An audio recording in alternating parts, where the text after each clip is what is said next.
Hi guys, welcome to Jose Rizal Life, Works, and Legacy. My name is Rojid Pacaira. So today I'm going to talk about Jose Rizal. Kung sino siya, ano yung mga ginawa niya para sa bansa natin, at bakit hanggang ngayon sobrang laki pa rin ng impact niya sa atin. Let's go! First slide, Life and Education. Si Rizal ay pinanganak sa Calamba, Laguna noong June 19, 1861. Bata pa lang siya, sobrang talino na niya.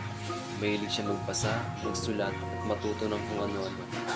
Nag-aaral siya sa Manila, tapos nagpunta rin siya sa Europe para mag-aral ng medicine at iba pang courses. Kaya ganun na lang kalawak yung kaalaman niya. And next slide, Writings and Ideas. Isa sa pinakamalupit na ginawa ni Rizal ay yung pagsulat niya ng Noli Me Tangere at El Filibusterismo. Doon niya pinakita kung gaano kasama ang sistema noong panahon ng Kastila. Pero ang maganda, hindi siya gumawa ng gulo. Gusto niya ng pagbabago sa mapayapang paraan gamit lamang ang panulat niya.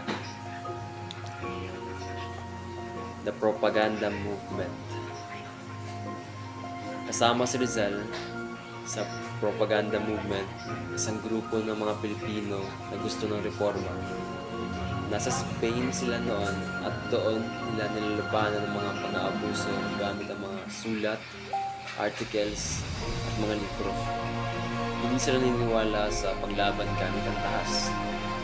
Gusto lang nila ng patas at makatarungang trato para sa mga Pilipino. Exile and Execution.